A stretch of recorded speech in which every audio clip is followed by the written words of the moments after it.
نحمده ونصلي ونسلم على رسوله الكريم اما بعد فاعوذ بالله من الشيطان الرجيم بسم الله الرحمن الرحيم وان منكم لمن ليبطئن فان اصابتكم مصيبه قال قد انعم الله علي اذ لم اكن معهم شهيدا ولئن اصابكم فضل من الله ليقولن كأن لم تكن بينكم وبينه مودة يا ليتني كنت معهم فأفوز فوزا عظيما۔ اور تم میں کچھ لوگ ایسے ہیں جو ضرور دیر لگائیں گے، پھر اگر تم پر کوئی مصیبت آ پڑے تو دیر لگانے والا کہے گا کہ بے شک اللہ نے مجھ پر بڑا احسان کیا کہ میں ان کے ساتھ موجود نہ تھا، اور اگر تمہیں اللہ کی طرف سے فضل ملے تو تکلیف پہنچنے والی صورت میں تو گویا تمہارے اور اس کے درمیان کوئی دوستی ہی نہ تھی، جبکہ اب ضرور کہے گا اے کاش میں بھی ان کے ساتھ ہوتا تو بڑی کامیابی حاصل کر لیتا۔ اس آیت مبارکہ میں منافقوں کا اللہ نے ذکر کیا۔ منافق کیسے لوگ ہوتے ہیں ان کا بار بار ذکر آ رہا ہوتا ہے۔ فرمایا کہ حتی الامکان یہ میدان جنگ میں جانے کے لیے دیر لگائیں گے۔ کیوں؟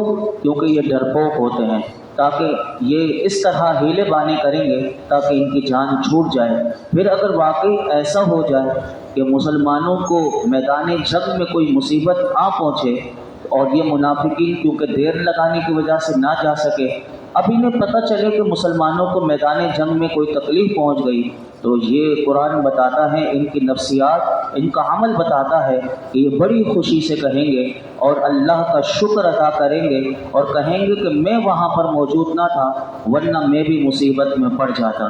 اور فرمایا کہ اگر اس کی جگہ کہ میدان جنگ میں مسلمانوں پر اللہ کا خصوصی فضل و کرم ہو جائے، گویا کہ انہیں فتح حاصل ہو جائے اور مال غنیمت بھی مل جائے، تو پھر وہی جو تکلیف کے وقت یہ منافقین جو اجنبی بن گئے تھے اور بیگانے بن گئے تھے، فرمایا کہ اب یہ کہیں گے کہ کاش کہ ہم بھی ان کے ساتھ ہوتے تو ہمیں بھی مال مل جاتا۔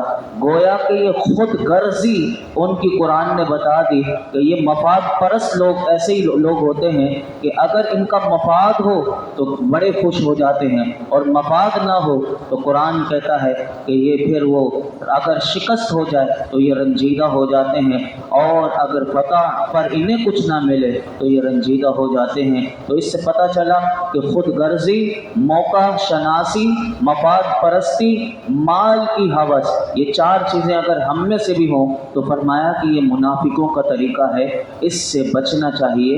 یہ قرآن نے ان کا ذکر کر کے ہمیں، تاکہ یہ چیزیں بہت بری چیزیں ہیں، ہم بھی کسی سے دوستی خود غرضی کی نہ کریں، ہم کسی کے ساتھ بھلائی موقع شناسی کے ساتھ اس کے ساتھ الیک سلیک نہ ہو، یا مفاد پرستی نہ ہو، یا مال کی ہوس کسی کے مال پر نظر نہ ہو۔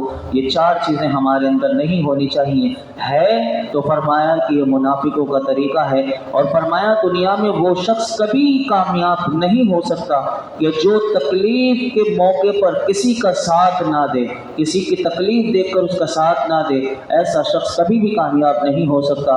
لیکن اپنا مفاد اگر نظر آ جائے تو آگے نظر آئے کہ کیونکہ اس میں مفاد ہو، تو فرمایا مفاد پرست جو شخص ہوگا یا خود غرض آدمی جو ہوگا وہ کب تک بچ سکے گا؟ کبھی نہ کبھی تو قرآن کہتا ہے اس کا پردہ چاک ہو جائے گا اور اس کی منافقت کا پتہ چلے گا، تو پھر انجام کیا ہوگا؟ کہا انجام اس کی ذلت اور رسوائی کی صورت میں اس کے سامنے آ جائے گا۔ تو یہ دیکھیے کیسا ہمارا دین ہے، ہمیں کیسا ہونا چاہیے کہ ذلت اور رسوائی سے بچنا ہے تو یہ چیزوں سے اپنے آپ کو بچانا ہے۔ آگے اللہ رب العالمین نے کیا ارشاد فرمایا؟ فرمایا فَلْيُقَاتِلْ فِي سَبِيلِ اللَّهِ الَّذِينَ يَشْرُونَ الْحَيَاةَ الدُّنْيَا بِالْآخِرَةِ وَمَنْ يُقَاتِلْ فِي سَبِيلِ اللَّهِ فَلْيُقْتَلْ أَوْ يَغْلِبْ فَسَوْفَ نُؤْتِيهِ أَجْرًا عَظِيمًا۔ پس جو لوگ دنیا کی زندگی کو آخرت کے بدلے میں بیچ دیتے ہیں، انہیں چاہیے کہ اللہ کی راہ میں لڑیں، اور جو اللہ کی راہ میں لڑے پھر شہید کر دیا جائے یا غالب آ جائے تو عن قریب ہم اسے بہت بڑا ثواب عطا فرمائیں گے۔ یہاں اللہ رب العالمین نے اہل ایمان کا ذکر کیا، جہاں منافقین کا ذکر کیا اب اہل ایمان کا ذکر کیا۔ فرمایا کہ جن لوگوں کی نگاہیں آخرت کی زندگی پر لگی ہوئی ہوتی ہیں، آخرت کی خاطر وہ دنیا کی زندگی قربان کو یعنی اپنی زندگی کو قربان کرنے کے لیے وہ تیار رہتے ہیں، تو ایسے لوگوں کو اللہ رب العالمین نے بتا دیا کہ انہیں اللہ کی راہ میں لڑنا چاہیے۔ اور یہاں پر جہاد کی ترغیب دی گئی کہ بتایا گیا کہ دنیاوی نفع کا ہرگز خیال نہ کریں، بلکہ جہاد کا مقصد کیا ہو، تو بتا دیا کہ مقصود جہاد کیوں ہوتا ہے۔ کبھی کوئی ہم سے تعریف بھی پوچھ لے کہ جہاد بتائیے، جہاد کی تعریف بتائیے، تو جہاد کی تعریف میں علماء نے لکھا کہ وہ اس کا مطلوب مقصود یہ ہونا چاہیے کہ اللہ کی رضا، سب سے پہلا دین اسلام کی سربلندی، نمبر 2 اور حق کا بول بالا ہو۔ یہ جہاد کے 3 مین مقاصد ہیں کہ جہاد ہوتا کیوں ہے، تو جہاد اسی لیے ہوتا ہے کہ جس میں دین اسلام کی سربلندی، جس میں کلمت الحق اور حق کو بول بالا اور اللہ کی رضا ہوتی ہے، اس کے سوا کوئی نہیں۔ فرمایا کہ جب اس نیت سے کوئی جہاد میں جائے گا، یہ 3 نیتیں لے کر کہ میں دین اسلام کی سربلندی کے لیے جا رہا ہوں، میں جہاد کرنے کے لیے اللہ کی رضا مجھے چاہیے، اور نمبر 3 میں حق کا بول بالا ہو، اس لیے جہاد میں جا رہا ہوں۔ اس قرآن کی آیت میں بتایا گیا کہ وہ جہاد میں گیا، اگر شہید ہو گیا تو اسے رتبہ کیا دے گا۔ یہ تو آپ پیچھے بھی سن سکتے ہیں کہ اللہ اسے حیات زندگی دے دیتا ہے، اور اس کی تعریف قرآن نے دوسرے پارے میں کس خوبصورت انداز میں کی کہ جو شہید ہو جائے تو تم نے اس کو مردہ بھی نہیں کہنا، شہید کو پھر اللہ رزق بھی دیتا ہے اور قیامت کے دن کیا درجے دے گا۔ فرمایا میدان جہاد میں تم بچ گئے، واپس آ گئے تو بھی تمہیں اجر ملے گا، تمہیں غازی کا لقب دیا جائے گا اور تمہیں اس پر بھی ثواب دیا جائے گا، اور تمہیں عظیم تم اجر کے اللہ کی بارگاہ میں مستحق بن جاؤ گے۔ یہی وہ باتیں تھی کہ جو صحابہ میں جذبہ جہاد کو بڑھا دیا کرتی تھی۔ بخاری شریف میں ایک صحابی رسول کا واقعہ آتا ہے، میں وہ آپ کے سامنے رکھتا ہوں۔ کیسا جذبہ جہاد، یعنی کیسے وہ موت سے پیار کیا کرتے تھے۔ آج ہمیں تو موت سے کتنا ڈرایا جا رہا ہے کہ موت کہیں نہ آ جائے، کہیں وہ وائرس نہ لگ جائے، کہیں ایسا نہ ہو جائے، کہیں ایسا نہ ہو جائے، لیکن قربان جائیں صحابہ کرام کی عظمتوں پر۔ کیا نام آتا ہے سنیے، حضرت انس بن مالک رضی اللہ تعالیٰ عنہ فرماتے ہیں کہ میرے چچا حضرت انس بن نضر، اب یہ دیکھیے چاچا وہ بتا رہے ہیں کہ میرے چچا حضرت انس بن نضر جو ہیں وہ غزوہ بدر میں نہ جا سکے۔ فرماتے ہیں انہوں نے نبی اکرم صلی اللہ علیہ وسلم سے عرض کی کہ آپ صلی اللہ علیہ وسلم نے جو مشرکین سے سب سے پہلی جنگ کی تھی، حضور میں اس میں حاضر نہ ہو سکا، اب اگر اللہ نے مجھے کسی غزوے میں جانے کا موقع دیا، شرکت کا موقع دیا، تو اللہ تعالیٰ دکھا دے گا جو میں کروں گا۔ یہ دیکھیے اس حضور کی بارگاہ میں اپنے جذبہ جہاد کو پیش کر رہے ہیں۔ پھر جب اس اگلے سال ہی غزوہ احد آیا تو فرماتے ہیں کہ کچھ لوگ اس غزوے میں، کیونکہ وہ پیچھے آپ سن چکے ہیں کہ وہ تیر انداز جو حضور نے مقرر کیے تھے تو وہ انہوں نے وہ جگہ چھوڑ دی تھی، تو پھر تتر بتر ہو گئے تھے، پیچھے سے حملہ دوبارہ ہو گیا تھا۔ تو فرماتے ہیں کہ کچھ لوگ بھاگنے لگے، تو حضرت انس بن نضر رضی اللہ تعالیٰ عنہ نے عرض کی، اب حضور کی بار یہ ان کے چچا بتا رہے ہیں، بھتیجے بتا رہے ہیں حضرت انس بن مالک کہ فرماتے ہیں کہ سب سے پہلے تو آپ نے اس میدان جہاد میں بھاگے نہیں اور پہلے اللہ کی بارگاہ میں دعا کی۔ کیا دعا کی؟ فرمایا اے میرے پروردگار، ان بھاگنے والوں میں جو مسلمان ہیں میں ان کی طرف سے معذرت چاہتا ہوں، یعنی کیونکہ وہ اس وقت جنگ کا پورا نقشہ بدل گیا تھا اور ہوش و حواس نہیں تھے، کیونکہ وہ خبر بھی چل چکی تھی کہ حضور کو شہید کر دیا گیا، اب صحابہ کے ہوش اڑ گئے تھے۔ تو وہ کہتے ہیں اب ان کا ایمان دیکھیں کہ اس میدان میں وہ ڈٹے ہوئے ہیں، بھاگ نہیں رہے۔ پہلے تو ان کے لیے دعا کرتے ہیں، کیا دعا کرتے ہیں؟ مالک میں ان کی طرف سے تیری بارگاہ میں معذرت خواہ ہوں کہ جو یہاں سے بھاگ گئے، اور فرمایا کہ جو انہی لوگوں میں سے مشرک ہے لیکن میں ان سے بری ہوں۔ پھر آپ حضرت انس بن نضر نے تلوار لے کر وہ میدان جنگ کی طرف دیوانہ وار بڑھے، یعنی یہ جذبہ شہادت ان کو چاہیے تھا۔ راستے میں ان سے ملاقات ہوئی، حضرت سعد بن معاذ رضی اللہ تعالیٰ سے ملاقات ہوئی تو فرمایا اے سعد جنت، اے سعد جنت، اس پاک پروردگار کی قسم۔ اب دیکھیے کسی کی موت قریب آ جائے اور اسے جنت میں اللہ نے بھیجنا ہے تو پہلے جنت کی خوشبو بھی سنگوا دیتا ہے۔ اس حدیث پاک میں آتا ہے انہوں نے حضرت سعد کو کہا اے سعد جنت، پہلے یہ لفظ کہا اور کہا اس پاک پروردگار کی قسم کہ جس کے قبضہ قدرت میں میری جان ہے، میں اس بہت پہاڑ کے قریب سے جنت کی خوشبو محسوس کر رہا ہوں۔ یعنی انہیں اللہ نے جنت کی خوشبو بھی وہ عطا کر دی۔ حضرت سعد رضی اللہ تعالی عنہ نے جو دیکھا، پھر وہ راوی کہتے ہیں کہ فرمایا کہ جیسا کارنامہ حضرت انس بن نضر نے انجام دیا ہم ایسا نہیں کر سکتے تھے۔ فرماتے حضرت انس رضی اللہ تعالی عنہ فرماتے ہیں ہم انہیں شہیدوں میں اس حال میں پایا کہ ان کے جسم مبارک میں تیروں، تلواروں، نیزوں کے 80 سے زائد زخم لگے ہوئے تھے۔ اللہ اکبر!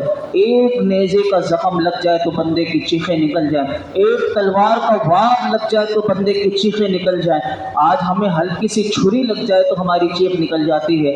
راوی کہتے ہیں 80 سے زائد نیزوں کے بھی، تیروں کے بھی، تلواروں کے ان کے جسم پر وہ نشانات تھے، اور جگہ جگہ سے کافروں نے یہ نہیں کہ صرف اتنی تکلیفیں بلکہ ان کے جسم کے اعضاء کو جگہ جگہ سے کاٹ دیا تھا۔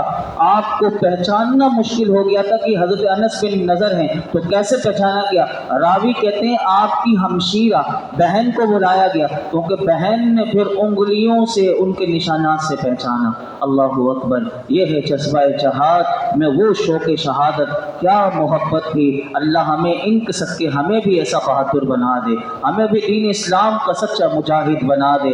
اللہ رب العالمین نے آگے ارشاد فرمایا وَمَا لَكُمْ لَا تُقَاتِلُونَ فِي سَبِيلِ اللَّهِ وَالْمُسْتَضْعَفِينَ مِنَ الرِّجَالِ وَالنِّسَاءِ وَالْوِلْدَانِ الَّذِينَ يَقُولُونَ رَبَّنَا أَخْرِجْنَا مِنْ هَٰذِهِ الْقَرْيَةِ الظَّالِمِ أَهْلُهَا وَاجْعَل لَّنَا مِن لَّدُنكَ وَلِيًّا وَاجْعَل لَّنَا مِن لَّدُنكَ نَصِيرًا۔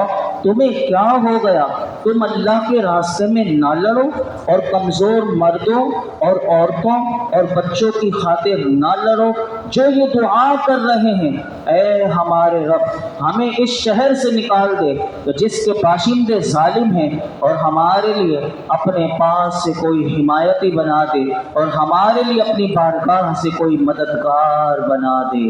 یہ ترجمے میں غور کیجئے گا، اس میں بہت کچھ آپ کو پتہ چلے گا۔ اس آیت مبارکہ میں علماء فرماتے ہیں کہ بتایا گیا جہاد فرض ہے اور قیامت تک فرض ہے، یاد رکھیے گا۔ فرمایا اس کے ترک کا تمہارے پاس کوئی عذر نہیں، تمہیں کیا ہو گیا کہ تم اللہ کی راہ میں جہاد نہ کرو، یہ قرآن بتا رہا ہے۔ حالانکہ دوسری طرف تمہیں جہاد کے لیے بلانے والے کون ہیں؟ قرآن کہتا ہے مسلمان مرد ہیں، عورت ہے، بچے ہیں جو ظلم کی چکی میں پس رہے ہیں، ان کا کوئی پرسان حال نہیں، اور وہ رب العالمین کی بارگاہ میں دعا مانگ رہے ہیں۔